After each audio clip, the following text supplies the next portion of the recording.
Olá, pessoal, tudo bem? Estamos de volta com mais um episódio do Talk Show A Voz.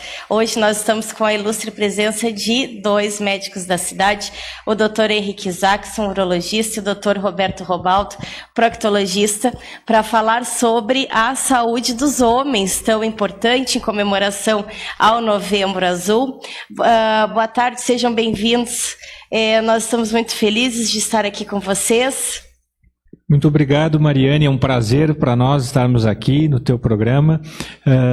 Esperamos poder contribuir, né, com dúvidas. E é um momento, né? Agora estamos terminando o Novembro Azul, que é o momento que os homens têm de lembrança de cuidarem da sua saúde, né, Roberto? Exatamente, boa noite, muito obrigado, é uma honra estar com todos vocês.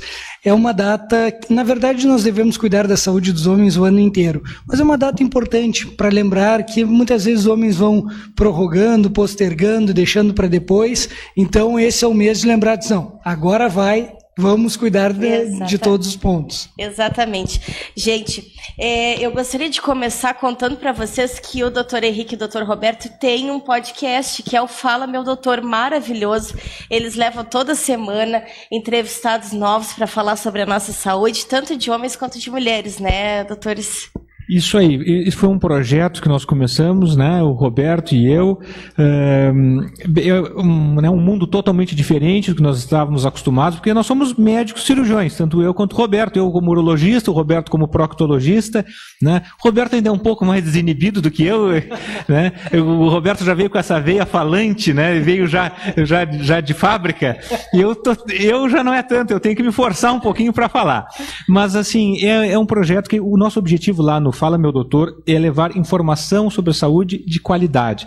Porque o que acontece, Mariane? Na internet a gente tem muita informação falsa, muita fake news, muitas informações que têm interesses secundários, econômicos. Ali o nosso podcast é única e exclusivamente para informar. A gente não é um projeto com fins lucrativos, a gente realmente quer produzir algo legal. A gente acredita muito em Pelotas, sabe, Mariane? A gente é pelotense e a gente sabe que Pelotas tem uma capacidade grande, a gente produz coisas boas e eu acho que a gente achou assim, olha, não tem por que só São Paulo produzir, só Porto Alegre. Exatamente. A gente é capaz de produzir, né, um produto de qualidade e beneficiar muita gente, né, Roberto? E um dos pilares quando montamos esse projeto foi que a comunicação fosse acessível para qualquer pessoa.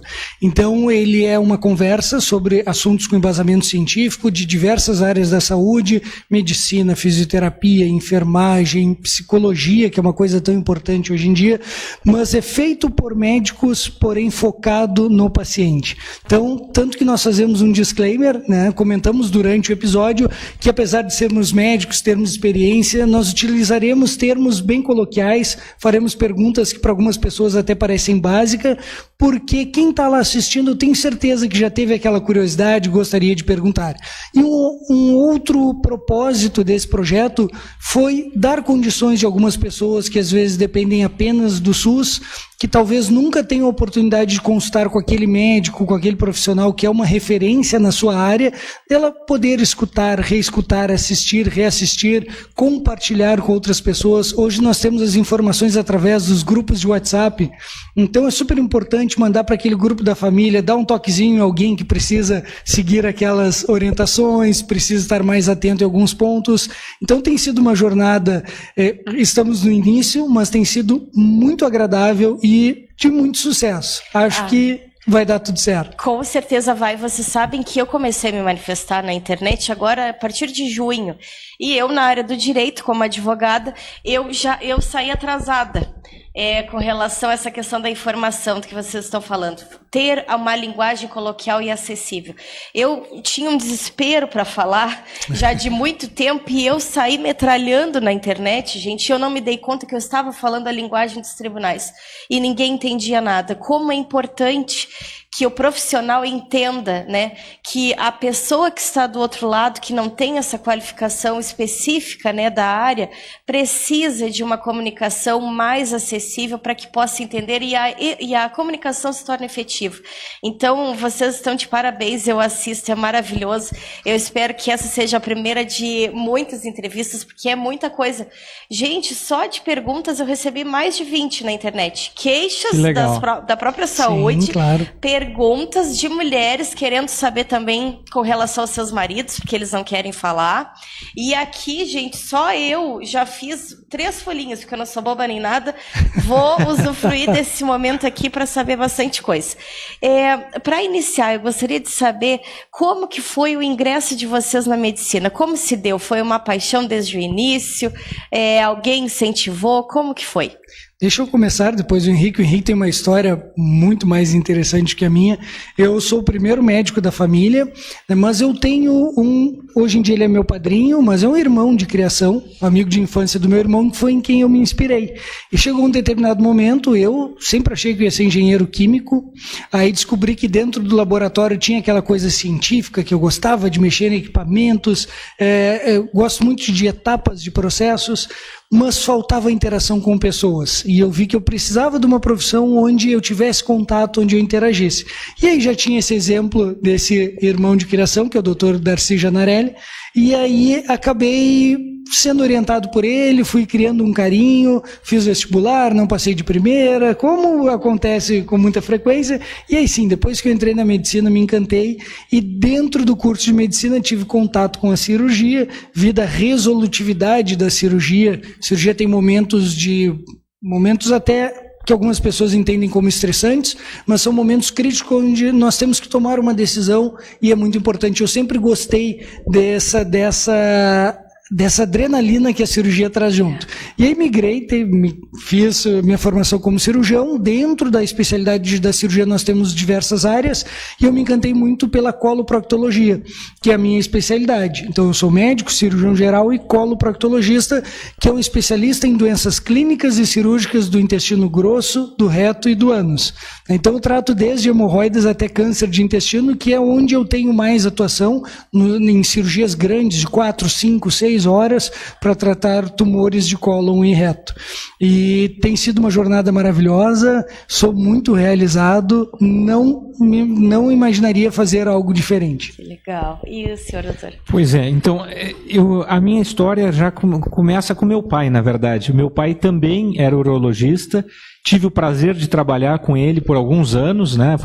Meu pai tem já bastante idade agora, ainda já está aposentado, mas foi sempre o meu norte, né? Meu ídolo foi meu pai, e por causa dele, muito por influência dele, que eu escolhi fazer medicina. Né? E por essa influência, não foi pressão, porque ele sempre me deixou muito livre para escolher o que eu quisesse. Na minha casa, ninguém tinha a obrigação de fazer o que não queria. Tá? Então, eu não fiz obrigado, fiz porque quis. Né? E realmente sou muito satisfeito com a minha escolha. Sou muito feliz. Hoje eu chego no final do dia satisfeito com o que eu faço. Eu me formei aqui na UFPEL, na Universidade Federal de Pelotas, depois fiz especialização em cirurgia geral, na residência, 2 anos de residência em cirurgia geral, também aqui na UFPEL, depois viajei para o Paraná para fazer a especialização, a residência em urologia, foram mais 3 anos na Universidade Estadual de Londrina, depois fiz mestrado em cirurgia na PUC de Curitiba, depois fiz doutorado em saúde e comportamento, e voltei para Pelotas. Voltei, trabalhei alguns anos com meu pai, que foi muito legal, aprendi muita coisa, sabe? Que tem algumas coisas que eu não aprendi na especialização, fui aprender com meu velho aqui. Porque, sabe, a experiência faz diferença. Né? Assim, isso em todas as áreas. Né? Não adianta. Quanto mais a gente faz qualquer coisa, pode ser jogar tênis, pode ser jogar futebol, pode ser fazer uma cirurgia. As habilidades, quanto mais a gente pratica, a gente vai melhorando. E teve muito macete, muito truque que eu aprendi com meu pai, muito atalho na cirurgia que eu acabei aprendendo com meu velho. Brigávamos um pouco, às vezes, na cirurgia, ele dizia, faz assim, eu queria fazer assado, mas como a gente sempre se deu bem, meu pai é uma calma em pessoa, um cara sereno, bom coração, né, meu ídolo. Eu já sou mais elétrico um pouco, mas nos damos bem, sempre nos demos muito bem. Então foi essa a história. Voltei para Pelotas, sou pelotense, e como te disse, eu sou apaixonado por Pelotas, né? Tanto que conheci minha mulher lá no Paraná e disse para ela assim, olha, vamos casar, mas é Pelotas. Né? E agora, Mariane, estamos na campanha para que o filho do Henrique, o Heitor, também faça urologia, para termos 3 gerações de urologistas. Acho que não, Heitorzinho ele gosta muito de animais, acho que vai para veterinária. Mas é legal também. Pessoal, seguidamente o Roger é meu esposo, também é advogado, nós comentamos quanto a advocacia ela é desunida. Inclusive agora nós estávamos no período de eleições e eu vou explicar a analogia depois para vocês, tá? Nós estávamos no período de eleições e uma chapa de mudança não conseguia nem entrar em contato com os colegas porque a gente não tinha contato de colegas. Inclusive a gente chama os nossos colegas, às vezes, colega, de uma forma irônica. E nós estávamos falando lá em casa como isso é diferente da medicina, porque na medicina a gente vê a formação de equipe, pessoas atuando em prol da vida das pessoas, né? E não é só na medicina, a enfermagem. Por exemplo, vai para um bloco cirúrgico, todo mundo está em busca de um objetivo, eu chego a me arrepiar, gente, num objetivo, né, que é salvar aquela vida, que é devolver a saúde para aquela pessoa. Como que vocês veem o coleguismo de vocês e o que leva a vida a fazer esse encontro de vocês dois? Sabe, Mariane, que eu sempre vi a área da saúde funcionando como uma grande orquestra, aquelas orquestras sinfônicas que o resultado é maravilhoso porque todo mundo confia em quem está ao seu lado. Claro, fica atento, vigilante, mas respeita a especialidade de cada um. E sempre tem algum maestro que está coordenando aquela atividade naquele momento, mas com todo o somatório das especialidades acaba tendo um resultado sem igual. E isso na medicina se aplica muito, no bloco cirúrgico se aplica um pouco mais ainda. O bloco cirúrgico eu acho que já tem uma coisa mais dinâmica, que eu já comparo com uma ação de operações especiais, porque é um funcionamento rápido, intenso e resolutivo. Então, porém, onde cada um sabe a sua atividade, o papel que tem que desempenhar, isso é uma coisa muito importante de trazer, que ter hierarquia não quer dizer que alguém seja mais importante do que o outro, porque nós vemos que dentro dos hospitais, muitas vezes algumas pessoas tendem a não valorizar atividades como a higienização do hospital, mas fica um dia sem higienizar um ambiente de saúde para ver a diferença que faz. Então, todo mundo é importante ali, claro que em alguns momentos a responsabilidade do médico é muito maior, né? Nós cirurgiões estamos acostumados a conviver com essa pressão de resultados e tudo mais, mas eu acho que a tua analogia é perfeita. Eu acho que a saúde, e quem vai para a área da saúde tem um perfil muito acolhedor. Eu acho que a premissa para ser profissional da área da saúde é gostar de pessoas, independente se aquela pessoa é o seu colega ou o seu paciente. Então isso é muito importante e eu acho que temos uma afinidade em comum. Depois, sobre a nossa termos nos encontrado, eu e o Henrique somos de gerações diferentes, mas eu sempre vi nele... Eu não sou tão mais velho, Robertinho, né? Não, somos... Não, vamos brigar aqui, gente. Gerações diferentes, mas bem próximas uma da outra, né? E sempre tive no Henrique um grande exemplo de profissional, sei dos resultados, sei do carinho que ele tem com os pacientes, e foi uma honra para mim ter uma oportunidade de dividir os microfones, dividir a mesa e até outros projetos com o Henrique. Tem sido maravilhoso aprender, assim como ele aprendeu com o pai dele, eu aprendo muita coisa com ele e tenho certeza que essa união me dá a possibilidade de ensinar muitas pessoas também. Ai, que legal. Foi muito feliz essa nossa união, assim, eu fiquei muito feliz de ter encontrado o Roberto, foi meio por acaso, um amigo em comum que acabou, olha, vocês poderiam fazer esse projeto juntos. Não era exatamente esse, a gente começou com um outro projeto e a gente se deu muito bem, né? O Roberto é um cara muito afável, muito expansivo e todo mundo gosta dele. O Robertinho ele é unanimidade, não tem quem não goste dele. Então isso, ele facilita, conviver com ele é fácil. Eu sou mais difícil, mas ele é fácil. Rapaz! Então nos damos muito bem. E estamos tocando aí alguns projetos juntos. esperamos aí continuar junto nessa caminhada. Que legal. Sobre o Dr. Roberto, eu quero dizer que eu recebi da Ana Paula Rapeto uma mensagem dizendo que se criou com o senhor e que é uma pessoa ímpar. Mas então vamos lá, gente. Vamos parar de bate-papo e vamos aí para as perguntas, porque o pessoal está ansioso para saber. Para começar, no que se refere à saúde do homem, quais são os exames de rotina mais importantes que todos os homens devem fazer anualmente, independente de idade? Bom, assim, Mariane, tem alguns exames que fazem parte da saúde de uma maneira geral, de todas as pessoas, né? Então, quando o homem vai consultar, normalmente eu solicito um hemograma, uma glicemia, para ver se não tem diabetes, uma função renal, né? Um exame de função renal, tudo isso é dosado no sangue, né? Perfil lipídico, colesterol, triglicerídeos, né? A gente verifica a função tireoidiana, né? Também, e um exame comum de urina. Além, é claro, do famoso PSA, que é o antígeno prostático específico. Tá? Depois a gente até pode falar um pouquinho mais dele. Além disso, costumo pedir uma ultrassonografia, uma ecografia de abdômen e próstata. Esses seriam os exames costumeiros. Agora eu vou deixar o Roberto falar da colonoscopia, que é o campinho do Roberto. Exatamente. Além desses exames, dependendo da idade, pode ser adicionado a colonoscopia. Colonoscopia é um exame para olhar o intestino grosso por dentro na busca de pólipos, que são os potenciais precursores do câncer de intestino. E aí é uma coisa muito legal de nós falarmos, de trazer essa informação. Todo mundo conhece o câncer de próstata, o câncer de mama, tem medo, tem respeito, mas às vezes esquecem do segundo tumor mais frequente, tanto em homens quanto em mulheres, que é o câncer de cólon ou de reto. Então, muitas vezes nós temos os urologistas como aliados, porque chega nesse mês, os homens vão lá consultar, e aí eles já passam essa orientação. A colonoscopia está indicada a partir dos 45 anos para qualquer pessoa, exceto para quem tem casos de câncer de cólon ou de reto em parentes de primeiro grau. Aí vai ser 10 anos antes daquele caso índice. E uma coisa super importante de lembrar é que esses exames mais corriqueiros, mais básicos, não necessariamente têm que ser solicitados por um especialista. Claro que se tiver a oportunidade, é muito melhor consultar com um especialista naquela área. Mas tem pessoas que às vezes estão numa cidade que tem difícil acesso, ou demora muito através do seu plano, do SUS, ou alguma situação assim, pode consultar com o médico do posto, pode consultar com o médico generalista, que esses exames serão realizados e vai se começar uma investigação. Eu brinco que cuidar da saúde é igual começar a coçar.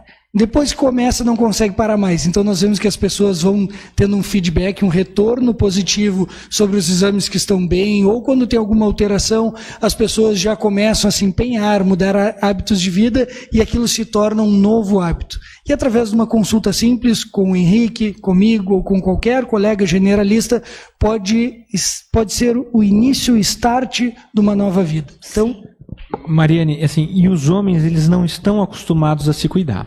Então, assim, a gente tem que ver, a gente tem muito mais viúva que viúvo, né? Porque as mulheres se cuidam. Então, isto é de suma importância, que os homens aprendam a se cuidar também. E o se cuidar não é só para viver mais é importante, mas viver com qualidade. Então, esses cuidados vão trazer uma saúde melhor e a pessoa vai chegar lá na terceira idade com muito mais qualidade de vida. Eu não tinha falado da idade que tem que começar a fazer o check-up prostático, que é o PSA. O que é o PSA? Antígeno prostático específico. Tá? É um exame de sangue que vai ver, né, se tem algum probleminha na próstata, associado ao toque retal. Então, os homens que são afrodescendentes ou que têm algum familiar de primeiro grau que tenha tido câncer de próstata, devem começar aos 45 anos de idade. Os outros podem começar aos 50. Então, os homens têm que se cuidar. E as mulheres desempenham um papel fundamental aí também, sabe, Mariane, que é comum chegar na consulta para mim, a mulher está trazendo, vem de mão, fulaninho está aqui hoje porque eu trouxe. Assim. Então, o papel das mulheres é fantástico também nisso aí. Às vezes é a filha, é a esposa, é a irmã. Isso o Henrique sempre salienta e é uma verdade muito grande, acontece na proctologia também. Tem alguma mulher que chega em casa e diz, olha, não, acabou, marquei a consulta e tu vai. Isso acontece muito contigo, né, Henrique? Muito. Roberto, eu vou te dizer assim, pelo menos uma consulta por dia, o homem está trazido pela mulher à consulta. Isso, pelo menos uma vez por dia, acontece. Eu vou dizer para vocês que eu tive um caso assim e eu quase perdi meu marido. Porque ele não queria fazer exames, e aí nós começamos na função de querer ter filhos, e eu fazendo todos os meus exames, ele me acompanhava, gente, no laboratório para fazer os exames, e os dele, ele não fazia quando ele foi fazer. Eu nunca tinha visto, nem sabia que era possível. Nós fomos no Antonello e não saiu os exames, tiveram que fazer contra a prova, porque não dava para medir o colesterol total de tão alto. Juro por Deus, gente. Eu digo, mas por que isso aqui? Exame que sai em 1 hora, 2 horas, bem rapidinho, e não saía nada. E aí a farmacêutica, não, a bioquímica ligou pra gente dizendo que não podia liberar. Porque eles achavam que tinha dado algum problema nas máquinas, enfim, no laboratório deles. Era contraprova. O colesterol era 700 e tanto. O açúcar, a glicose era 200, era uma coisa absurda. Ele teve que fazer um tratamento de choque. E então eu sei que eu levei acho que mais de 1 ano para fazer ele e fazer exames normais, porque ele achava que acho que era invencível. E aí eu queria que você dissesse qual é o risco de não fazer e de ter índices tão elevados assim, tão fora de controle. Eu acho que a maior armadilha dessas situações é que demora muito para dar sintomas. Então, quando a pessoa já começa a sentir alguma coisa, está numa etapa tardia. Já acumulou placas de gordura no coração, em outras artérias, ou já daqui a pouco desencadeou um AVC, um infarto, já está com uma insuficiência renal crônica, às vezes por um diabetes que passou muito tempo despercebido. E o homem tem um hábito que é muito prejudicial. Ele tem essa tendência de deixar tudo para depois. Enquanto as mulheres são mais resolutivas e têm mais essa natureza de cuidar de si e dos outros. E elas enfrentam melhor também, na maioria das vezes, né, Roberto? As mulheres são corajosas, os homens, acho que é um pouquinho de medo, insegurança, acabam deixando para depois, né? Então, é muito importante. As consequências de não cuidar da sua saúde podem ser gravíssimas. Eu já vivenciei casos assim, tenho certeza que o Henrique também, de pessoas que chegaram lá na nossa frente e se arrependeram de não ter feito alguma coisa antes. Muitas por negligência, mas algumas porque nunca tiveram uma orientação, nunca tiveram acesso a um programa como o nosso, que estamos conversando, aos assuntos que tratamos no podcast. Então, essas pessoas nem sabiam da importância de fazer um simples exame de sangue, como foi o caso do teu marido, um eletrocardiograma, porque tem muitas pessoas que às vezes associam algum sintoma com, não, eu estou cansado, eu estou estressado, é algum mal-estar, e vão buscando artifícios, justificativas para protelar essa consulta. Como tem sido contigo, Henrique? Roberto, assim, às vezes o pessoal, né, não dá devida importância aos cuidados com a saúde, né? Então, realmente, um colesterol, triglicerídeos alto, uma glicemia mal controlada, isso no futuro vai trazer problema para essa pessoa. Então, realmente, e hoje a gente tem como solucionar, né, Roberto? Tem muito remédio bom que a gente pode usar, né? Então, hoje não tem mais nada. Existe solução. Então, isso que é importante. Não é o buscar pelo buscar, né? A gente busca, mas, né, busca descobrir, fazer o exame, mas a gente tem uma solução para oferecer, tem um tratamento eficaz para oferecer. Certo. Então, a primeira dica, exames básicos, independentemente de estar sentindo algum sintoma, tem que ser realizado porque vai provavelmente prevenir alguma coisa, né, pessoal? Perfeito, tem que ter a rotina anual. Isso aí. Antes de adentrar as outras perguntas, no caso de uma pessoa descobrir pólipos numa colonoscopia, e aí faz a retirada na mesma hora, né, no próprio exame, a depender do tamanho. Quase na totalidade das vezes já dá para retirar no mesmo exame. Em algumas situações que seja um pólipo ou uma lesão já um pouquinho maior, se programa um novo exame para ressecar aquela lesão, sempre organizando. Eu brinco que fazer colonoscopia para quem está realizando o exame é como um piloto de avião, ele tem que estar com tudo organizado, tudo preparado, com o projeto de não utilizar nada daqueles recursos, mas tem todo esse planejamento. Então, para algumas situações, precisa de um segundo exame. Na quase totalidade das vezes, Mariane, eu toda segunda-feira faço exames e é raro, é um exame por mês que precisa repetir a colonoscopia. Então, é muito importante que as pessoas saibam dessa possibilidade, porque o grande perigo é que os pólipos, assim como os exames ou as outras alterações do organismo, eles não dão sintoma nenhum. Eles vão crescendo lá quietinhos. Então, se essa pessoa deixa para ter algum sintoma e aí fazer a colonoscopia, talvez já tenha perdido o melhor momento, talvez tenha perdido a possibilidade de fazer um procedimento simples e resolver aquele problema. Em alguns pacientes já evoluiu para um câncer de cólon reto, que tem tratamento, mas claro, é um outro programa, um outro projeto que demanda um pouquinho mais de todos. Tá. E uma vez localizado, retira nessa primeira oportunidade e depois tem que repetir os exames anualmente ou a cada... Tem que repetir, porque aquela pessoa que formou pólipos, ela tem uma tendência genética ou em consequência dos seus hábitos a formar outros pólipos. Aquele que foi retirado não vai voltar, mas ela pode formar outros. E aí depende de alguns parâmetros para calcularmos esse intervalo. Do histórico familiar, que é o que nos indica a carga genética dela, do tamanho do pólipo, do maior pólipo que foi encontrado, do número de pólipos e do resultado das biópsias. Tem pacientes que vão repetir o exame dentro de 6 meses, tem pacientes que vão fazer a cada ano, a cada 3 anos, mas a maior parte dos pacientes, quando não tem histórico familiar, vai repetir de 7 a 10 anos depois. Então é muito tranquilo, é muito fácil. Se criou alguns mitos sobre a colonoscopia, porque realmente há uns anos atrás era mais trabalhoso fazer o preparo intestinal. E tem uma segunda coisa, que as pessoas depois que passam por um exame que é taxado de como sendo difícil, elas gostam de contar uma vantagem. Então mesmo que tenha sido tranquilo, para o vizinho, para a vizinha, ele vai dizer, Henrique, foi difícil, mas eu fiz. Foi um sufoco. Foi um sufoco, mas eu fiz. Então quem conta um conto aumenta um ponto, e isso é verdade para esses casos, mas é super tranquilo. Ai, que beleza. Bom, faixa etária já falamos.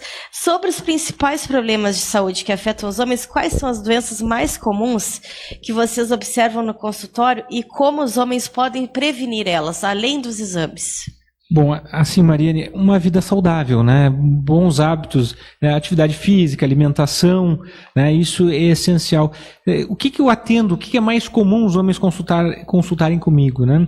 É por problemas urinários, dificuldade para urinar. Então, normalmente, com a idade, a gente tem basicamente 3 doenças que vão dar na próstata, né? Não é só o câncer. Então, o câncer de próstata é um, né? Outro é a prostatite, que é a infecção, inflamação da próstata, e o terceiro, que é mais comum de todos, é o crescimento benigno da próstata. Então, a maioria dos homens, depois dos 40 anos de idade, a próstata vai começar a crescer. E o que acontece? A próstata, ela é atravessada pela uretra, aquele canalzinho que vai levar a urina para fora. Então, a próstata crescendo, ela não cresce só para fora, ela cresce apertando a uretra. Então, por isso que o homem mais velho, ele começa a fazer força na hora de urinar.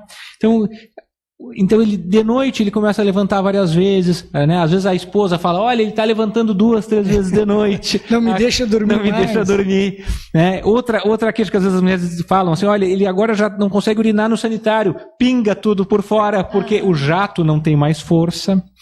Ou ainda o homem diz, olha, Henrique, quando eu vou urinar, eu me sinto fazendo força, eu sinto que eu não estou esvaziando completamente a bexiga. E realmente, na maioria das vezes, eles não estão mesmo. Né? Então, esse crescimento benigno da próstata é uma queixa muito comum. E a gente tem como ajudá-los, seja com remédios que funcionam bem, tem muitos remédios que funcionam bem, a maior parte dos homens vão ser tratados com remédio, nesse caso da hiperplasia benigna, e a gente tem boas cirurgias.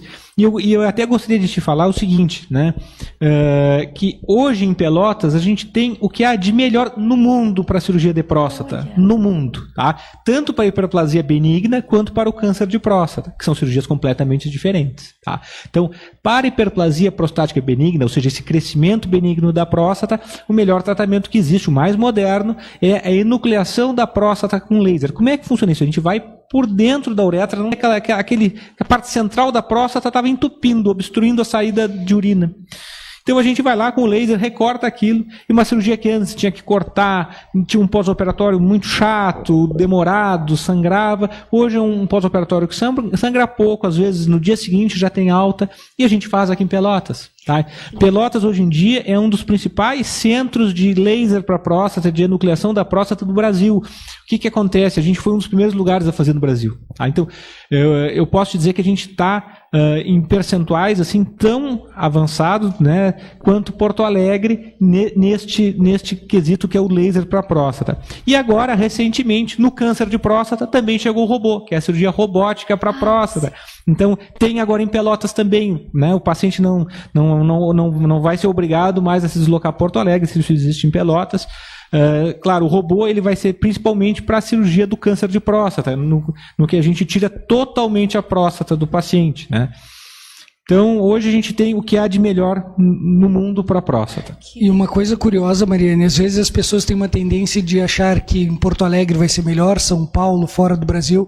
Esses equipamentos que o Henrique falou são exatamente os mesmos se o paciente for tratado aqui em Pelotas, Porto Alegre, São Paulo ou nos Estados Unidos, porque são equipamentos mundiais, nós temos a mesma tecnologia de lá. Então isso é muito importante que o Henrique trouxe, e isso se reflete na proctologia também, e fazendo uma conexão entre problemas de saúde frequente entre homens e o descuido com a saúde, até em exames básicos, nós temos um dos motivos que levam muitos homens à consulta com o Henrique, que é a impotência sexual, que muitas vezes é consequência de uma vida inteira de glicose elevada, de diabetes que o paciente não sabia, de hipertensão não controlada, de problemas de colesterol, triglicerídeos elevados. E Henrique, como é que funciona essa consulta sobre impotência no consultório?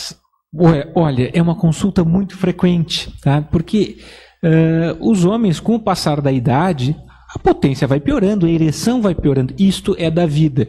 Mas assim, a gente tem a felicidade que é o seguinte: antigamente, né, antes da descoberta daquelas drogas, né, para ereção, que é a sildenafil, o famoso Viagra, a gente não tinha nada bom realmente, né, e fácil de ser usado para oferecer. Claro, lembrando, são remédios, eles nunca devem ser usados por conta própria, tá? Eles têm contraindicações e eles têm efeitos colaterais. Então, se você quer usar, se você está com problema de ereção, procure um médico. Não precisa ser necessariamente um urologista, né, que é o especialista nessa área, mas pode ser o clínico geral, pode ser o geriatra, pode ser o médico de família. Todos são médicos que estão habilitados a tratar essa queixa.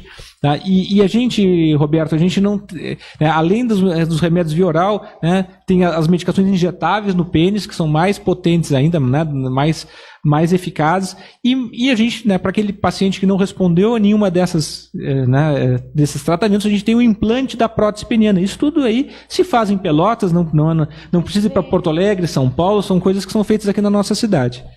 Eu não sabia que tinha implante aqui, porque tem meninos que às vezes precisam, que nascem com hipospádia, coisas assim, né? Alguma anomalia na genitália. A cirurgia de hipospádia aí já não precisa da prótese, aí é uma cirurgia diferente, realmente aí não seria a prótese. Tá. A prótese é para os homens que têm dificuldade de manter a ereção. Mas e aqueles meninos, por exemplo, que nascem com um mini pênis, alguma coisa assim, que precisam de uma prótese? Não seria prótese. O que é a hipospádia? A hipospádia, o certo é o meato uretral, aquela pontinha onde sai o xixi, ela está na pontinha do pênis. Tá? Só que alguns meninos, ela não está colocada bem na pontinha, né? Ele nasce com ela mais para perto da base do pênis. Tá? Normalmente, quem trata disso é o urologista pediátrico. Tá? Então, realmente, esta parte de urologia pediátrica, a gente tem muita referência ainda para Porto Alegre. Essa parte a gente tem, na parte infantil. Voltando então à questão da função sexual, eu recebi a pergunta: câncer de próstata altera a função sexual? Nós não vamos identificar, tá, pessoal? Claro. Porque são perguntas assim, então dessa vez eu não vou identificar. Eu acho que essa pergunta é para o Henrique. Vamos lá, então assim, um câncer de próstata mais avançado, ele pode alterar a potência, pode alterar a ereção desse paciente, mas não é o mais comum, viu, Mariane? A grande maioria dos homens que vão ter disfunção erétil, vão ter problemas de ereção, vai ser realmente por entupimento das artérias do pênis, né? Não vai ser pelo câncer de próstata. E, de novo, o importante é que a gente tem solução. Eu sempre gosto de dizer para os meus pacientes que a ereção, ela eu sempre digo, imagina um banquinho que tem 3 pernas, é um tripé. Tá? Esse banquinho, um dos pés dele é a parte psicológica, porque se a gente não está legal, se a gente não está focado naquela relação sexual, ou mesmo, né, não está numa fase boa da vida, que está com muito problema, muito estresse, não vai funcionar. Né? A gente não é máquina. Né? Nós todos somos seres humanos. Então, às vezes, organicamente ele está bem, às vezes é uma fase ruim, de muito estresse, dormindo mal, não vai funcionar. Então, um dos pontos importantes é a parte psicológica. O segundo ponto é a parte hormonal. Daqui a pouco uma testosterona baixa, tem alguns outros hormônios, né, como o hormônio da tireoide, que podem atrapalhar a função sexual. Então a gente vai ver a parte hormonal. E o terceiro ponto é a parte circulatória, se o sangue, se o fluxo sanguíneo para o pênis está ok. Tá? Então são as três principais causas. Claro, câncer de próstata avançado pode dar disfunção erétil? Pode, mas não é o mais comum. Mariane, mas essa associação e a dúvida da nossa audiência é porque se associa com o tratamento do câncer de próstata a algumas disfunções sexuais. Isso, porque as primeiras técnicas cirúrgicas, elas eram agressivas um pouco além do que era necessário e se tinha essa consequência em alguns pacientes. Mas assim, até hoje a gente tem uma taxa de perda de ereção, isso não é no mundo inteiro. A cirurgia do câncer de próstata, não é da cirurgia da hiperplasia benigna, do câncer de próstata, a gente, né, o mundo inteiro tem ainda um alto percentual de perda da ereção. Isso é um fato. Tá? Mesmo a gente tendo evoluído nas técnicas, isso acontece muito frequentemente no mundo inteiro. Mas com a cirurgia robótica isso já reduz muito. Mesmo com a robótica acontece. Então, assim, eu sempre gosto de dizer assim, a cirurgia robótica ela ajuda, mas ela não é mágica. Tá? Então, mesmo com ela, existe a disfunção erétil e existe num percentual grande. Então, quando a gente vai tratar o câncer de próstata, a primeira coisa que a gente tem que ter em mente é que a gente está tratando uma doença. Tá? Então, é uma cirurgia, né, para tratar uma doença. Então, com um par-efeito que pode acontecer, que é a perda de ereção. Por isso a prevenção, né, gente? Então, exatamente. Os homens não querem perder a ereção, aí tem que se cuidar. Uma pergunta, qual é a diferença de uma cirurgia tradicional para uma cirurgia robótica? Mariane, a cirurgia robótica ela é uma evolução da cirurgia videolaparoscópica, aquela cirurgia que todo mundo conhece por laser, né? Apesar de não se utilizar laser. Na cirurgia tradicional, cirurgia por corte, o cirurgião vai abrindo os tecidos e vai direto com a mão, com as pinças ali manipulando aquela região do corpo que está sendo operada. Na cirurgia por videolaparoscopia, já se utiliza algumas pinças dentro da cavidade. Vou usar o exemplo da cavidade abdominal. Se abre uns furinhos na parede abdominal, se coloca umas pinças e uma câmera onde nós fazemos tudo indiretamente através do auxílio das pinças. E aí veio a evolução dessa tecnologia que é a cirurgia robótica. Quando a gente fala, isso é uma curiosidade que os pacientes têm, quando a gente fala, tem um robô na cidade e tal, as pessoas imaginam que vai ter um robô de verdade lá operando no lugar do cirurgião. Isso não acontece, são braços robóticos que lembram, sabe aquelas, todo mundo já viu alguma linha de produção das fábricas de carro que tem os braços que pegam as coisas assim? Claro, é uma versão muito mais delicada daquela estrutura e esse braço robótico vai conectado nessas pinças, ou seja, em vez do cirurgião diretamente pegar as pinças na mão, ele vai através de um console que parece um cockpit, onde ele coloca uns óculos como se fosse um binóculo e ele vai manipulando naquele joystick, naquele controle, o que os braços robóticos estão fazendo dentro da cavidade. Então o cirurgião está junto do paciente, está ali ao lado, digamos que a mesa cirúrgica estivesse ali, eu estaria aqui operando por robótica, qualquer coisa o cirurgião está ali. Tem um outro cirurgião que é o auxiliar que está em campo, junto dos braços robóticos. E qual a grande vantagem do robô? Primeiro, aumenta a visibilidade. Nós enxergamos muito mais do que a olho nu ou do que com a câmera de vídeo. Segundo, ele melhora muito a destreza, os movimentos do cirurgião. Porque na cirurgia aberta tradicional, nós temos todos os movimentos que a nossa mão faz, principalmente esse movimento de girar o punho. Na cirurgia por vídeo, as pinças não têm esse movimento. Então elas fazem só assim, assim, ou abrem seus braços, porém não uma combinação desses movimentos. E na cirurgia robótica nós temos um movimento com o mesmo refinamento que o cirurgião estaria fazendo com a mão, mas com uma tecnologia onde traz muito menos, machuca menos, manipula menos os tecidos e com outras vantagens, que tem a vantagem principalmente de reduzir tremor do cirurgião, porque por mais que tenha uma habilidade, sempre a mão tem alguma alteração de movimento e o robô ele vai refinando tudo isso. Então, ele potencializa a capacidade daquele cirurgião.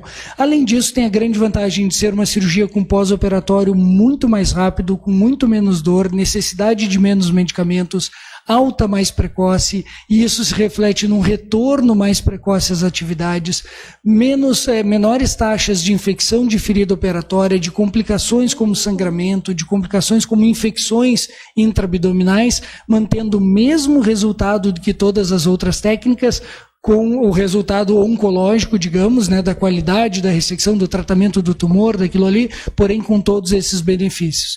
Então, sabe que é uma coisa...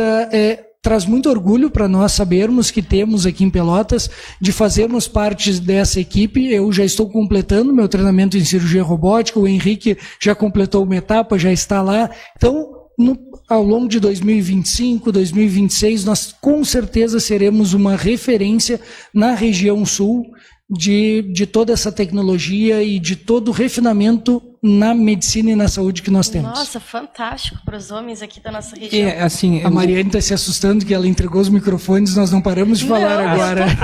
Assim, Mariane, em relação à prostatectomia radical, a gente fica muito feliz de agora ter o robô aqui em Pelotas, porque se a gente for ver nos Estados Unidos hoje em dia, mais de 98% das prostatectomias são feitas pela plataforma robótica.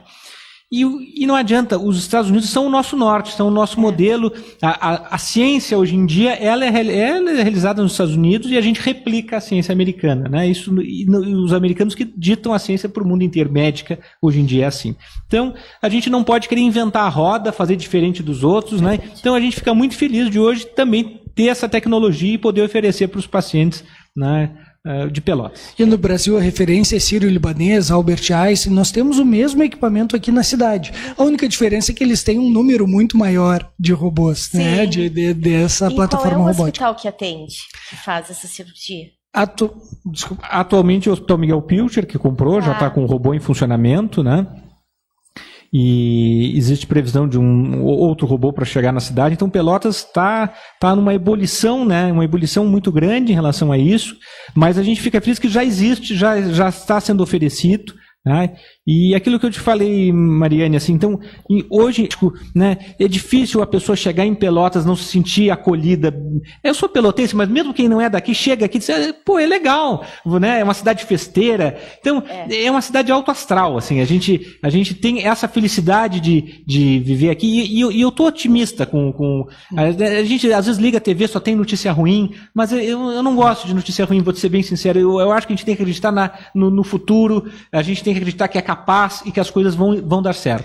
E um grande exemplo do magnetismo de Pelotas é que na universidade nós conhecemos diversas pessoas que vieram de outras cidades para cursar, para fazer sua formação aqui em Pelotas e se tornaram pelotenses e ficaram por aqui. Como o meu caso, por exemplo, eu sou de Piratini, vim para cá com 17 anos e não saí mais, e invisto, trabalho, todo o meu potencial laborativo é dedicado aqui em Pelotas. Aqui em Pelotas.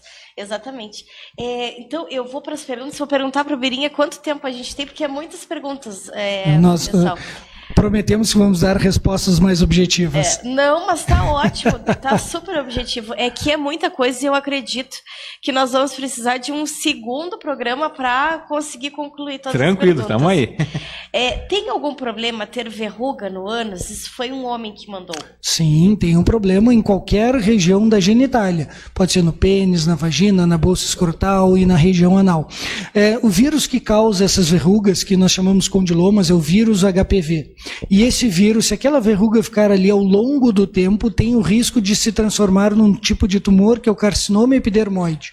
Então, é muito perigoso manter essas verrugas ao longo da vida, descuidar, menosprezar. Não tem problema nenhum de ter, é uma coisa muito frequente na população.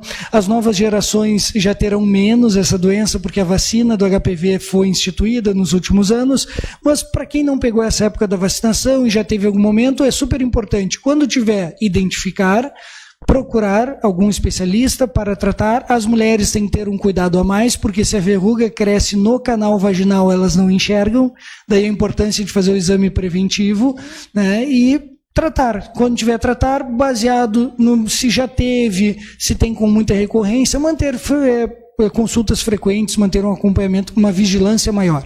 Tá ótimo. Sofro há anos de hemorroida e não saio mais de casa por causa disso. Tem que ir no médico, né, gente? Urgente. Exatamente, Mariane. Sabe que as hemorroidas é uma doença benigna, mas que traz muito sofrimento e piora muito a qualidade de vida das pessoas. E é uma coisa que as pessoas vão mudando o seu dia a dia. Chega ao caso de pacientes como esse que mandou a mensagem, que organizam todo o seu dia a dia para viver em função das hemorroidas. Então não tem por que ficar sofrendo assim. Deve procurar um proctologista, procurar algum especialista para tratar, para resolver. Tem diversas formas de corrigir isso. Algumas cirúrgicas, outras até não necessariamente cirúrgicas, com algum procedimento menor, mas não tem por que ficar sofrendo com hemorroidas. E tem uma coisa mais perigosa ainda, é que às vezes essa pessoa tem alguns sintomas que ela já ouviu que podem ser por hemorroidas. Talvez, não sei se é o caso dela, mas muitas pessoas nunca consultaram com o médico e acreditam ter hemorroidas, e aí vem uma armadilha. Tem outras doenças do intestino que têm os sintomas muito parecidos com das hemorroidas. Então, sintomas como alteração de hábito intestinal, sangramento, dor ao evacuar, aumento de volume no canal anal, mudança do formato das fezes, pode ser tanto por hemorroidas quanto por câncer de reto.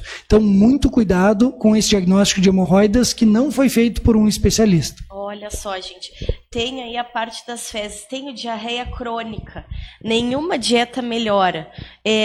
Falou outro termo, mas minhas fezes não são inteiras. Isso tem que investigar, porque essa pessoa pode ter alguma intolerância alimentar atípica, severa, pode ter outros quadros como doença inflamatória intestinal, existem alguns quadros de reação da mucosa do intestino, que são as colites, que também causam. Tem que ver se está usando algum medicamento que predispõe a diarreia. Um exemplo é um tipo de medicamento que se usa para diabetes, muito frequente, não em todo mundo, mas em algumas pessoas pode ser uma causa de diarreia crônica. E também temos que investigar quadros como síndrome do intestino irritável e esses outros quadros funcionais. Então é fundamental, não tem como ter outra orientação para essa pessoa que não seja procure um especialista, um gastro, um procto e faça a sua colonoscopia. É muito importante esse exame. Aí tem uma mulher falando, eu só vou no banheiro se tomar laxante. Não falo para ninguém. Isso é uma coisa muito curiosa, Mariane. As mulheres têm vergonha de admitir que fazem cocô. Isso entre os homens é muito mais frequente. Os caras levantam, vou no banheiro, olha o cocôzão que eu fiz, tira foto, manda no grupo de WhatsApp. E as mulheres têm vergonha disso por questões culturais. Claro que as mulheres têm uma frequência maior de constipação do que os homens, mas não tem por que se envergonhar. Faz parte da vida fazer cocô, e quem não faz cocô acaba piorando todo o seu dia a dia. Tanto que vem da cultura popular o termo enfesada, que se acredita que seja cheia de fezes, onde a pessoa vai ficando irritadiça e tudo mais. O tratamento da constipação ele é multifatorial. Primeiro tem que identificar hábitos alimentares, rotinas do dia a dia e, com certeza, descartar doenças mais graves. Os próprios hormônios da tireoide, que o Henrique falou antes, podem influenciar no ritmo intestinal. Outras doenças, alguns gatilhos alimentares, e realmente tem pessoas que têm um ritmo intestinal mais devagar. Mas para isso existem diversos medicamentos que não são laxantes irritativos, porque geralmente aquele laxante mais baratinho, mais acessível, é um que vai prejudicar o intestino a longo prazo. Vou dar um exemplo, tem um famosíssimo que é o Almeida Prado. Não tenho nada contra ele quando utilizado pontualmente, mas aquela pessoa que começa a usar recorrente, ela começa com 2 comprimidos, 4, 6, 8, daqui a pouco ela está usando um punhado cheio e não funciona mais. Não é que o organismo viciou, é porque já lesou tanto as terminações nervosas do intestino que já não faz mais efeito. Então, não tem por que deixar para depois, não tem que ter vergonha, tem que procurar um especialista e fazer um aconselhamento. Doutor, o formato das fezes, eles são muito importantes para a saúde. Isso não é mito, né? Não é mito. Nós temos uma escala, até que se chama escala de Bristol, onde o cocô ideal é aquele cocô volumoso, mas macio. Um cocô fofinho. Tá. Quando esse cocô começa a ficar muito fragmentado, mais pastoso, provavelmente essa pessoa tem falta de fibras na alimentação ou tem algum quadro de irritação no intestino com muco e sangue.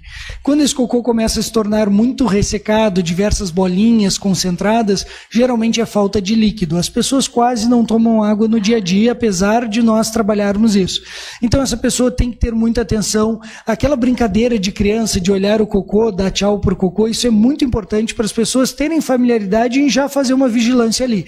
E claro, uma mudança repentina no hábito intestinal ou no formato das fezes, quem fazia um cocô bonito, volumoso, e a partir do momento começou a fazer um cocô em fita, um cocô fininho, tem que despertar um sinal vermelho, um alerta vermelho que pode estar acontecendo alguma coisa. Foi o caso muito falado da Preta Gil, né? Exatamente. Ela falou muito que ela começou a fazer um cocô no formato de fita e aí estava com câncer. Vamos ter que fazer um programa só sobre proctologia, senão o Henrique, a urologista, vai ficar com inveja. Já chegou para ele aqui, ó. É que são muitos, eu vou mostrar depois para vocês. Tu só com dificuldade de ir aos pés faz tempo. Minha mulher está tentando engravidar. Exames, ok. Será que o problema é comigo? Olha, acho que não temos que lidar como sendo um problema, né? É uma questão do casal. Então, vamos lá. Então, assim, ó, tem uma questão, assim, que às vezes, de novo, a gente vive numa sociedade machista. Então, às vezes, quando o casal está com dificuldade para engravidar, a culpa recai sobre a mulher. E não é verdade isso, se a gente for ver. Normalmente, 1/3 das vezes, realmente, é o fator feminino, 1/3 das vezes é o fator masculino, e 1/3 das vezes é um pouquinho de problema de cada um dos dois. Então, a gente, primeira coisa é tirar, assim, a famosa culpa, que primeiro que não é culpa de ninguém, mas a causa nem sempre é a mulher, não é o fator feminino, tá? E o homem, a gente tem uma vantagem no homem, que a gente pode fazer um espermograma, que é o exame de esperma. Claro que ele não é tudo, né? Tem um espermograma normal, está tudo bem, mas tendo um espermograma bom, a gente já tem meio caminho andado. E o homem é mais fácil da gente investigar do que a mulher, exatamente por causa deste exame. O espermograma é uma base inicial para a gente começar essa investigação no homem, muito boa. E assim, primeira coisa é dizer assim, não é sempre culpa da mulher, às vezes o homem tem que ser investigado sim. Mas eu acho assim, esse termo culpa parece que nos leva... Não é culpa, mas seria a causa. Seria a causa. A causa. Temos também varicocele, né, Henrique? Exato, assim, boa parte dos né, quando o fator masculino é o que está implicado, metade das vezes a causa é a varicocele, que são varizes no testículo que podem diminuir a quantidade de espermatozoides e a vitalidade dos espermatozoides. Lembrando que varicocele é comum. Então, a boa parte dos homens vão ter varicocele e não vai causar problema nenhum. Vai ser em alguns homens, em varicoceles mais pronunciadas, mais volumosas, que eles vão ter essa piora do espermograma. Perfeito. Agora vamos, então, a mais umas perguntas com relação aí à próstata. Quais são os sinais do câncer de próstata? Vamos lá. O problema do câncer de próstata é que quando ele dá sinais, normalmente ele já está muito avançado. Então, o câncer de próstata avançado, ele pode dar dor óssea, né? Dor principalmente na coluna, na bacia, né? Por metástase. Ele pode dar sangramento na urina, ele pode dar obstrução urinária, mas assim, esse é o ponto que a gente normalmente já está mais avançado. A gente tem que descobrir antes dele dar sintomas, a gente tem que descobrir ele pelo toque, pelo PSA, né? Tentar conseguir descobrir ele antes. Tem aqui uma pergunta de um homem dizendo que sabe que precisa fazer o exame, mas tem medo de virar chacota. Vamos lá. E o pessoal tem muito medo disso, né? É comum, às vezes, até o paciente dizer, qual é o tamanho da tua mão, Henrique? Eles têm esse medo, né? Pede para ver o tamanho da mão, mas assim, na verdade, é uma coisa super simples, né? O exame de toque retal, ele não tem mistério nenhum, ele é indolor, né? Vai ser feito, né? Vai se usar uma luva, um pouco de geleia, né? Para lubrificar. Ele não vai ser menos homem por ter feito o exame de toque, né? É uma necessidade médica e não vai doer, vai ser rápido, é super tranquilo. Então o homem tem que perder o medo. E por que esse tabu tão grande? O que a sociedade está fazendo com as pessoas de chegar ao ponto de abrirem mão de um exame por medo de virar chacota? Está melhorando. Está muito melhor, está muito melhor. Eu cheguei em Pelotas há 18 anos. E eu vi uma mudança de geração, né? Aqueles vozinhos, né, que eu examinei lá há 18 anos, né? Já tem praticamente uma nova geração em 18 anos. E eu acho que tá melhor. Tá? E cada geração mais jovem que vem o pessoal está cada vez mais, né, mais informado. Por isso que é importante essa conversa, como nós estamos tendo agora, e a gente chega em muitas pessoas, desmistificar o exame de toque e mostrar que é importante, que é fácil, não dói e não vai mudar a vida de ninguém. Assim, vai mudar para melhor, porque daqui a pouco a gente descobre um problema e vai resolver o problema. Sim. E por que esse exame é insubstituível? Ele não é substituído pelo PSA, por exemplo. Qual é a diferença dos dois? Vamos lá. Na verdade, eles se complementam, tá? Alguns tumores, né, até a maioria deles, eu vou descobrir eles antes pelo PSA, que é dosado no sangue. Mas tem alguns, e são aqueles muito agressivos, muitas vezes eles vão demorar para subir o PSA e eu vou descobrir antes no toque. E não tem razão para eu não fazer os dois. Então são exames que se complementam. Eu fazendo o exame de PSA e fazendo o exame de toque, eu consigo descobrir uma quantidade maior de homens com esse problema. Tá. Vamos ver, tem alguma aqui que eu me lembro sobre hereditariedade. Vamos ver se eu acho aqui. Ele queria saber se existe fator hereditariedade no câncer de próstata. Existe, e ele é importantíssimo. Tá? Então, principalmente aqueles homens que têm, né, pai, tio, irmão que tiveram câncer de próstata, e se esse câncer de próstata foi numa idade, né, mais jovem, principalmente abaixo dos 60 anos de idade, ele deve começar a se cuidar, a fazer o check-up dele aos 45 anos de idade. Tá. Deixa eu ver a dificuldade de tirar os fezes também, repetir colonoscopia, foi. Tinha uma interessante aqui, pessoal, deixa eu só ver. Câncer de próstata tem cura? Claro que tem, claro que tem. A imensa maioria dos homens, felizmente hoje, a gente consegue curar. Então a gente tem alguns homens que a gente vai somente acompanhar, tem alguns homens que a gente vai ter necessidade de fazer radioterapia, e tem alguns homens que vão ter que fazer cirurgia, né? Normalmente a gente vai discutir com o paciente, conversar com ele as opções que são mais adequadas para o caso. Tá.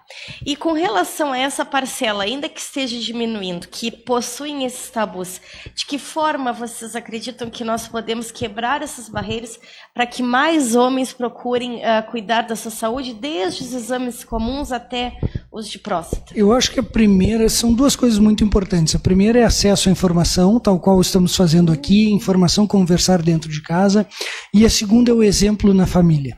Então, os homens são muito de buscar um exemplo, e todos nós temos na nossa família o avô, a avó, aquela pessoa que é a nossa referência.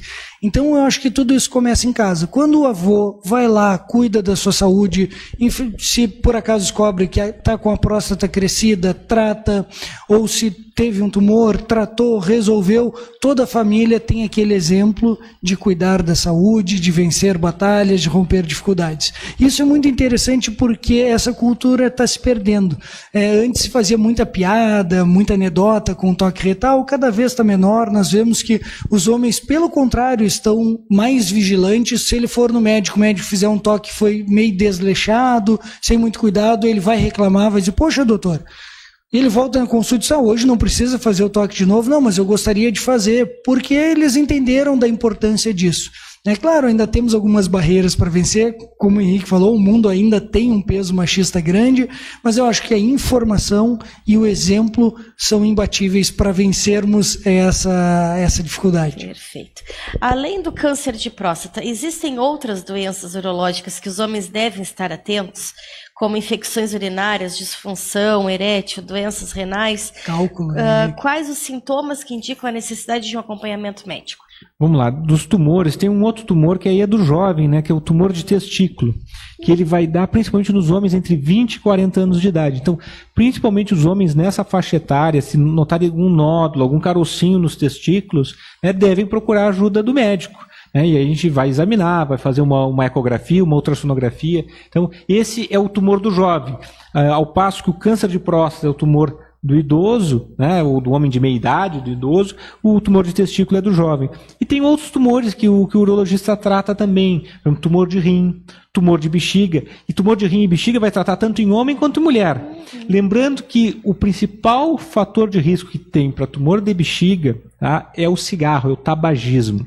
E a gente tem ainda, infelizmente, ainda muita gente que fuma no nosso país, e aumenta muito o risco de ter câncer de bexiga, câncer de rim também aumenta o risco com o tabagismo. Então, aquele paciente que está com sangramento na urina, esse é o principal sinal que vai alertar, sangue na urina. Sempre que tiver sangue na urina, tem que investigar, tem que procurar o médico. Eu recebi também, gente, é uma mistura de assuntos, mas eu me lembrei que eu recebi de uma pessoa dizendo que ela está fazendo o cocô com sangue. Tem que investigar, tem que fazer uma colonoscopia. E sabe que o tabagismo ele é um veneno para todas as situações de saúde. O tabaco, o cigarro só faz bem para quem vende. Quem consome está sempre no prejuízo. E devido a isso e da importância que o Henrique comentou, até eu gostaria de lembrar você que está nos assistindo, está no ar no nosso YouTube, no canal @FalaMeuDoutor, um episódio sobre o combate ao tabagismo, de uma forma acolhedora, empática, para essas pessoas que estão nos escutando e querem parar de fumar. Eu acho que o Henrique também tem o caso dos cálculos renais, são muito frequentes. Parece que eu estou apaixonado por Pelotas e eu sou. De novo, vou te dizer, Mariane, em relação aos cálculos renais, Pelotas também tem toda a tecnologia disponível no mundo para tratamento de cálculo renal. Então, hoje em dia, né, a gente consegue entrar com um aparelhinho pela uretra, né? A gente entra dentro da bexiga, a gente entra no ureter, a gente vai dentro do rim, quebra o cálculo. A gente vai com o laser e quebra o cálculo. Então a gente consegue fazer isso. Então, tem solução. Tá? E o ideal é a gente, além de fazer a cirurgia, a gente fazer um acompanhamento desses pacientes, uma investigação metabólica, porque às vezes a gente consegue descobrir por que esse homem, essa mulher está formando cálculos. A gente tem remédios, tem mudanças de dieta que a gente pode sugerir, né? E passa, né, desde tomar mais líquidos, comer com menos sal, incentivar a ingestão de algumas frutas, por exemplo, que são super benéficas para evitar a formação de cálculos, né? Melão é ótimo, né? Melão é fantástico, comer melão cortadinho ali, ele é muito bom para quem quer evitar cálculo.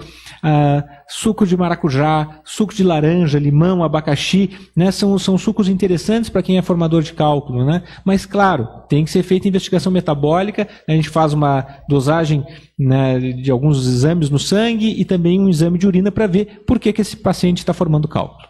Gente, eu estava ainda na época que para retirar um cálculo a gente abria a barriga e retirava e ainda depois o hospital entregava. Não, a gente entrega ainda, porque a gente vai com uma cestinha e tira com uma cestinha. Às vezes não sobra cálculo, porque a gente vaporiza ele com o laser, mas às vezes sobra alguns fragmentos e realmente é uma cestinha. A gente entra com uma micro cestinha e tira um pedacinho de cálculo. Isso é uma coisa muito curiosa que acontece tanto nos cálculos renais quanto os cálculos da vesícula, né?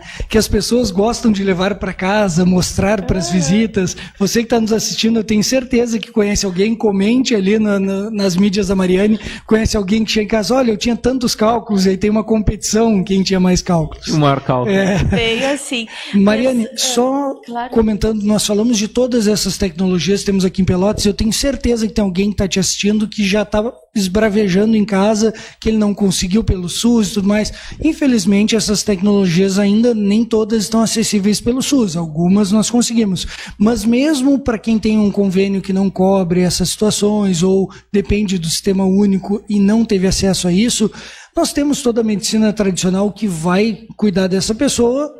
Não vai ser com a mesma tecnologia, né? Mas às vezes fazer uma viagem num carro popular ou numa Ferrari, a gente consegue chegar ao mesmo destino com um pouquinho diferente do conforto. Mas é um movimento normal, né? Sempre o particular vai fazer e depois a gente, com políticas públicas, vai inserindo toda essa experiência para o Sistema Único de Saúde. Exatamente, o particular, né, rompe essas barreiras. Exato. E aí depois o sistema vem. Isso é verdade. É assim que acontece. Sobre os AVCs e derrames, como a saúde urológica pode estar relacionada a esses problemas e se há algum fator de risco que os homens devem observar? O que a gente tem que lembrar, assim, que os vasos que a gente tem, né, seja a coronária do coração, seja a artéria que leva sangue, né, bombeia sangue para o pênis, ou seja os vasos que levam sangue para o cérebro, são os mesmos vasos, assim, tem a mesma formação, foram expostos ao mesmo nível de colesterol, triglicerídeos e glicose durante a vida inteira, tiveram a mesma dieta, mesmo hábitos de vida durante a vida inteira. Então, é muito comum aquele paciente que tem alterações da ereção, ele tem algum grau de obstrução nos outros vasos também. Então, muitas vezes o homem vai consultar comigo, olha, Henrique, eu estou mal de ereção, e a gente faz uma investigação e descobre que a coronária dele está entupida também. Olha só. Então, isso é um sinal de alerta. Olha, a ereção não está tão boa, a gente vai ver, às vezes, a coronária também está dando problema. Tá. Então, essa relação é a que existe, né? Os vasos, eles né, vão obstruindo, não é um único vaso que costuma obstruir, aos pouquinhos todos vão. Tá. E assim, esses novos remédios que eu fiquei de fazer a pergunta e aí nós fomos avançando.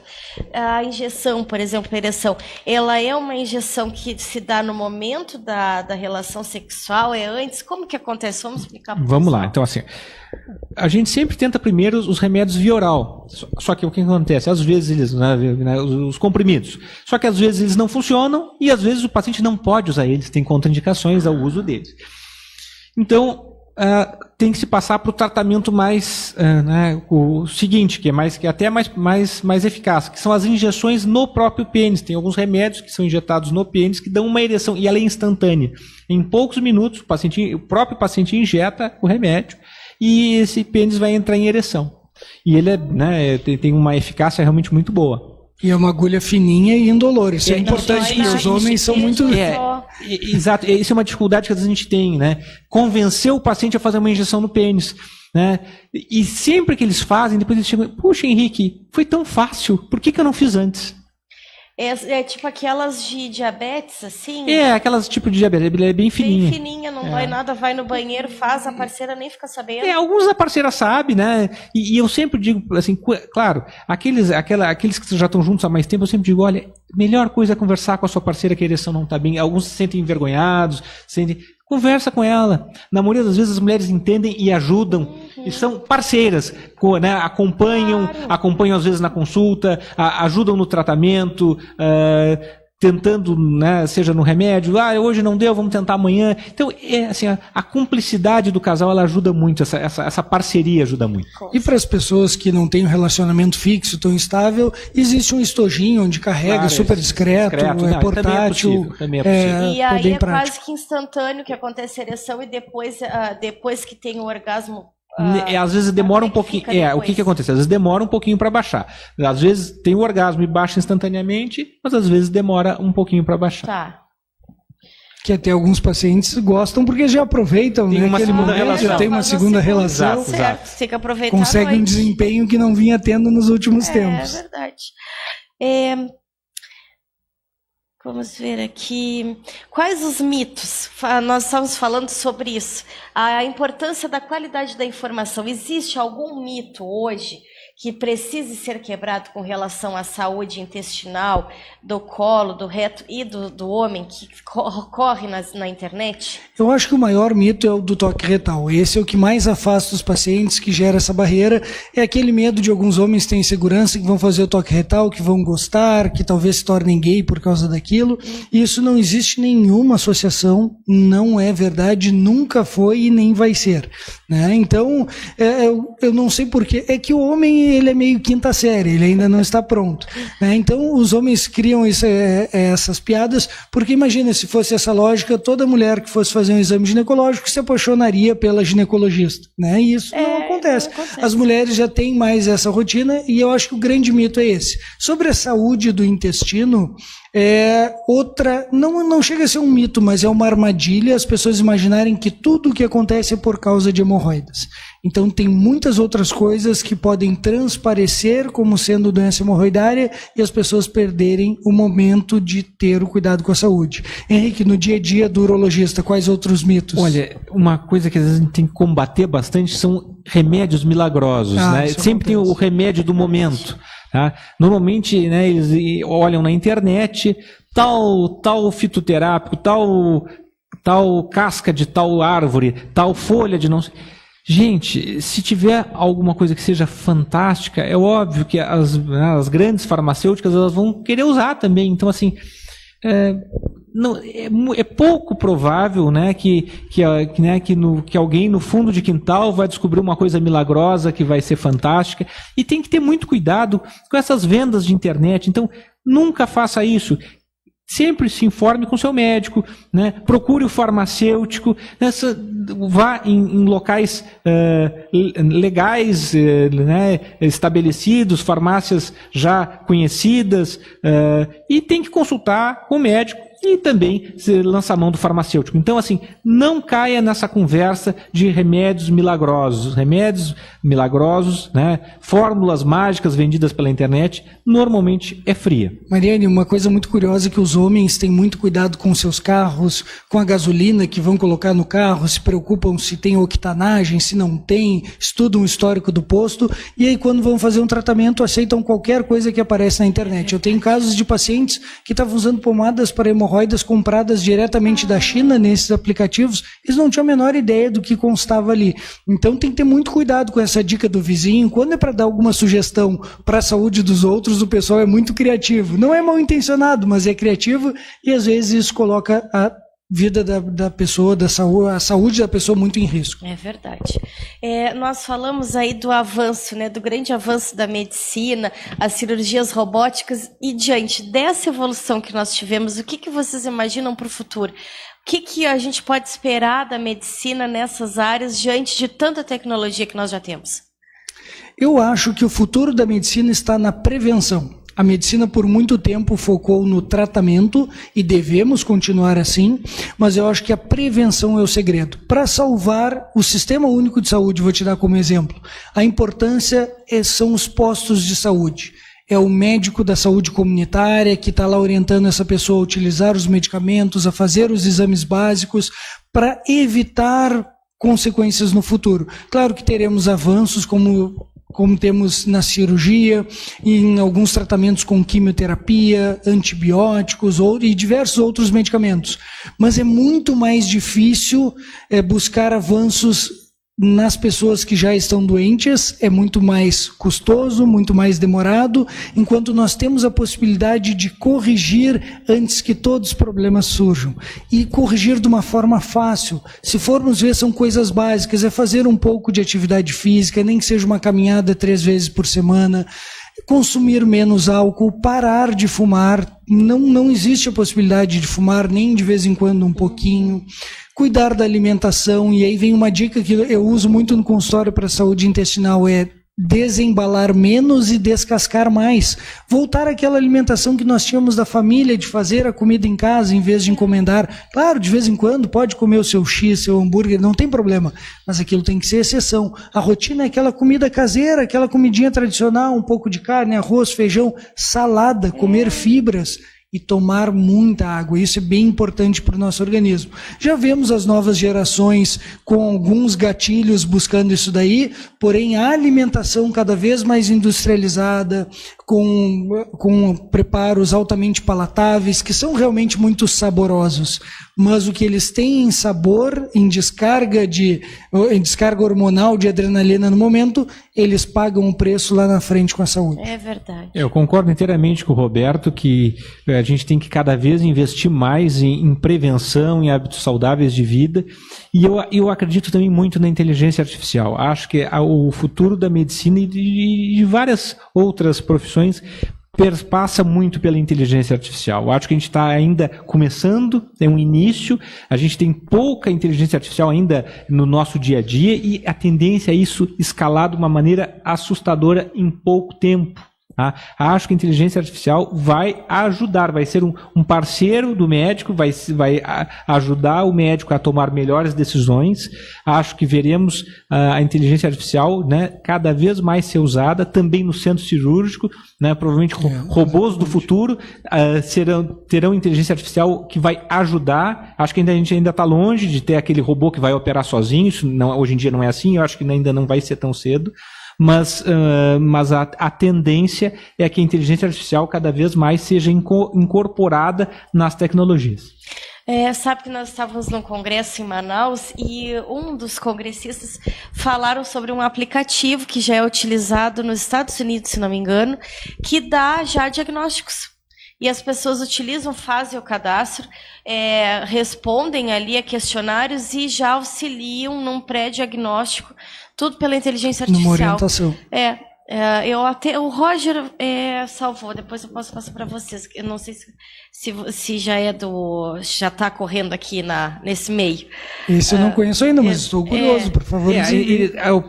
Já tem várias, né, várias iniciativas, né, de incorporar a inteligência artificial, né, mas eu acho que é futuro, né, vai mudar a medicina. O próximo grande avanço que a gente vai ter na medicina vai ser a incorporação da inteligência artificial, e eu acho que ela não vai substituir o humano, ela não vai substituir o médico, ela vai ser um forte aliado. Sim, vai agregar. Em relação à saúde intestinal, quais são os principais sinais que os homens precisam ficar atentos e procurar um especialista, especialmente nas doenças que afetam o cólon e reto?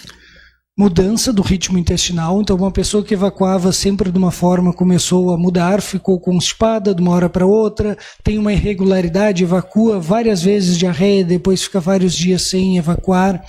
Sangue nas fezes, mudança do formato do cocô, muco misturado nas fezes, dor ao evacuar, sensação de evacuação incompleta, que é aquela sensação de que não saiu tudo, que ficou um pouco, distensão abdominal. Todos esses sintomas vêm muito antes do principal sintoma que assusta as pessoas, que é o emagrecimento. Porque o emagrecimento, claro que é um sinal de alerta, mas ele é um sinal já muito tardio, como o Henrique comentou, para as doenças da próstata. Quando sintomas mais significativos, mais notáveis são identificados pelas pessoas, o tempo já se perdeu. Eu recebi uma mensagem que a pessoa tinha emagrecido 15 quilos em 20 dias. Isso é um sinal de alerta que alguma coisa bem não está acontecendo. Pode ser desde um diabetes descompensado, como pode ser tumor de estômago, de pâncreas, lesões de esôfago, algumas doenças neurológicas, alguns distúrbios metabólicos também podem acontecer, ocasionar isso, e transtornos psiquiátricos, às vezes, depressão grave também leva a isso. Ou seja, todos nós sabemos que quem emagreceu tão rápido em tamanha quantidade, alguma coisa não está bem. Claro, desde que não esteja em algum tratamento de emagrecimento focado para isso. Né? Esse caso aqui, ele falou 10 quilos em 20 dias. Alguma coisa não está bem. É muita coisa, né? Quais são os exames mais eficazes para o diagnóstico precoce do câncer coloretal? E qual a importância de realizar esses exames de maneira regular? Melhor exame, padrão ouro, é a colonoscopia, porque ela realmente previne. Eu faço uma analogia com a mamografia para as mulheres. Fazer mamografia não vai evitar que a mulher desenvolva um tumor de mama. Porém, caso aconteça, ela vai identificar bem no início, o tratamento vai ser muito simples, com uma taxa de cura muito elevada. Porém, fazer a colonoscopia realmente previne, porque durante a colonoscopia nós retiramos o pólipo, que é o precursor do tumor de intestino. Mais de 92% dos tumores de intestino vieram de pólipos que ficaram quietinhos lá décadas e décadas. Então nós retiramos e eliminamos a chance que aquele pólipo no futuro se transforme num tumor. A frequência desses exames vai depender daquelas características, quantidade de pólipos, tamanho do pólipo e o resultado da biópsia do pólipo. Tá, aí fica individualizado. Exatamente. Além do câncer, quais as outras condições proctológicas, como hemorroidas, doenças inflamatórias, que mais afetam a saúde masculina, como diverticulite ou diverticulose? Diverticulite acontece, uma inflamação dos divertículos, que são algumas bolsinhas que se formam no intestino, mas é bem menos frequente. O dia a dia do consultório do proctologista são, quase na totalidade, de doenças orificiais. Hemorroidas, fissura, que é um cortezinho na região do ânus, parecido com aquela rachadura que acontece no canto do lábio, que dói e sangra bastante. Fístula anal, que é decorrente de uma inflamação das glândulas, que forma um túnel e abre um buraquinho ao redor do ânus. E, além disso, temos o abscesso, que é como se fosse um furúnculo que acontece na região do ânus. Essas doenças são as mais recorrentes, mas, infelizmente, ainda temos uma taxa alta de tumores de reto e de cólon. Bom, nós vamos nos encaminhando então para o final do programa. Foi maravilhoso, gente, é muito esclarecedor. Eu não tenho habilidade nenhuma para medicina, mas me encanta, né? Não tenho condições de exercer, mas de saber, de tomar conhecimento disso é maravilhoso falar da saúde. Mariane, da gente, sabe né? uma coisa importante nós comentarmos, e o Henrique conta muito bem essa história, que é a origem do Novembro Azul. E por que tem aquele símbolo com bigodinho? Henrique, nos conte. Pois é, o Novembro Azul começou na Austrália, né? Foi uma aposta entre amigos, eles primeiro apostaram que poderiam, né, mudar o rosto, né, mudar o jeito, voltar a usar bigode, e viram, conseguimos mobilizar alguns homens. E aí, já no ano seguinte, vamos fazer só colocar um bigode é pouco, vamos tentar ajudar os homens. Então eles começaram além de deixar o bigode crescer, né, no novembro, começaram a arrecadar fundos, né, para a Associação de Câncer de Próstata Australiana. E aquilo deu super certo, os homens engajaram, e foi aí que começou o Novembro Azul, né? Como uma brincadeira entre amigos, um assunto super sério, foi uma virada de chave, e esse movimento tomou uma proporção mundial e foi super importante. De novo, lembrando, os homens não estão acostumados a se cuidar, e por isso é tão importante ter um mês que lembre: olha, homens, vocês também têm que cuidar da sua saúde. E por acaso do destino, novembro vai na sequência do outubro. Então, ou seja, pega um momento onde as mulheres estão muito motivadas em cuidar da sua saúde e transcende isso para os homens, ou seja, levam nem que seja a força, porque as mulheres e os homens têm um comportamento muito diferente nas dificuldades. O homem tem uma tendência a esconder que está doente, porque identifica aquilo como um sinal de fraqueza, enquanto as mulheres, pelo outro lado, elas têm um movimento inverso, elas vestem a camiseta, elas geram movimentos, elas estimulam outras mulheres a se cuidarem. Então isso acaba se estendendo para os homens, e nós nos beneficiamos muito desse ímpeto e dessa atitude das mulheres, né? Desse engajamento feminino. Nós temos muitos benefícios. Gente, eu não entendo, como mulher, eu não entendo como que uma pessoa não gosta de ir no médico. Eu adoro ir no médico, eu tenho um tio que é médico, qualquer coisa, vai no teu tio, vai lá. Então, assim, eu me sinto cuidada, eu me sinto prestigiada. A gente ir num médico, eu não consigo entender porque que tem medo, receio. É que, Mariane, é um autocuidado. Assim. Por muito tempo se fomentou uma cultura de não vou no médico porque ele vai achar alguma coisa. Como se o médico gostasse de descobrir doenças nas pessoas. E pelo contrário, o que nós mais adoramos é quando vai aquele paciente e a gente diz: seu fulano, dá os parabéns, não tem nada. Certo, volte só no ano que vem, é o que nós mais gostamos. Claro que estamos preparados para estar ali lado a lado com o paciente em qualquer situação. Então o médico é seu amigo. O médico não está lá para descobrir uma doença. Pelo contrário, ele está lá para evitar que essa doença aconteça. É verdade. Então, assim, tranquilizem-se, homens, busquem a sua saúde, busquem as atividades físicas, os exames preventivos, porque esse é o melhor caminho, né? Com certeza. E de que forma nós podemos, então, tranquilizá-los com relação a essa caminhada de ir em busca dos médicos, e de que forma eles podem encontrar vocês nas redes sociais e nos consultórios? Bom, pessoal, primeira coisa é falar que a grande maioria das doenças tem cura, tem tratamento, e a gente tem boas soluções para oferecer, tanto na urologia comigo, quanto na proctologia com o Roberto. Gostaria de lembrar o nosso podcast, que é o Fala Meu Doutor. Vocês nos encontram no YouTube, no Instagram, no Facebook, né? Mas a gente gostaria de recomendar que principalmente nos acompanhassem no YouTube, que ali vocês têm os episódios completos. Eu, Henrique Zackson, urologista, vocês me encontram no meu consultório, que é ali na Anchieta, 2675, eu já estou lá há 18 anos, telefone 3222-2030, né? Vai ser um prazer receber quem precisar de alguma consulta urológica. E me encontram também nas mídias do Fala Meu Doutor, @Fala Meu Doutor. Estamos até no TikTok, no Spotify, além das plataformas que o Henrique já citou. No Instagram é procto.roberto, @procto.roberto. E o meu consultório fica no edifício Moinho Office, ali na Avenida Dom Joaquim, na sala 302. O telefone, o WhatsApp ou para ligações é 53-991-87-7575. É super fácil, só mandar uma mensagem ali, nós encaixamos. Vamos organizar alguma forma de ajudar o pessoal. Ai, que legal. Eu agradeço muito vocês terem aceitado o nosso convite. Eu acredito que esse programa vai levar informação, muito conhecimento para as pessoas. Eu espero que com mais informação de qualidade, também meu movimento que eu faço. Então, encontrar vocês foi um grande prazer. Muito obrigado. Prazer foi todo nosso. Muito obrigado pela oportunidade de estar aqui no teu programa. Ah, que legal. Gente, boa noite. Então, até a próxima. Tchau.